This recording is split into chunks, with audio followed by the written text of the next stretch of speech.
নেপালে ভয়াবহ আকস্মিক বন্যা ও ভূমিধসে অন্তত ৯৮ জনের মৃত্যু হয়েছে আর নিখোঁজ রয়েছেন শত শত মানুষ।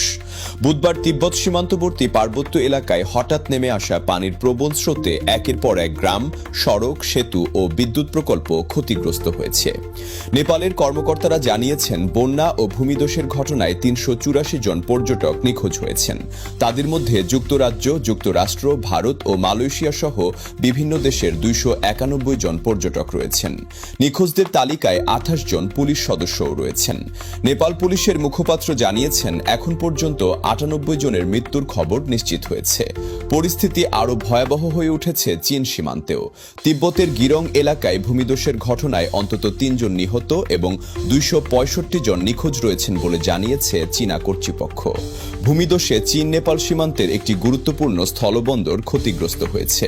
বন্ধ হয়ে গেছে সড়ক যোগাযোগ, বিদ্যুৎ ও যোগাযোগ ব্যবস্থা। নেপালের ক্ষতিগ্রস্ত সিয়াপ্রু বেসি ও তিমুরে পানির উচ্চতা এতটাই বেড়ে গেছে যে হেলিকপ্টারও সেখানে অবতরণ করতে পারছে না। ভোতেকোশি নদীর তীরবর্তী বাসিন্দাদের নিরাপদ ও উঁচু স্থানে সরে যাওয়ার নির্দেশ দেওয়া হয়েছে। নেপালের প্রধানমন্ত্রী বালেন্দ্র শাহ বলেছেন, উদ্ধার, চিকিৎসা, খাবার ও আশ্রয়ের ব্যবস্থা করতে সরকার পুরোপুরি দায়িত্ব নিয়েছে। উদ্ধার কাজে সহায়তার জন্য ভারত ও চীনের কাছেও সহযোগিতা চেয়েছে নেপাল।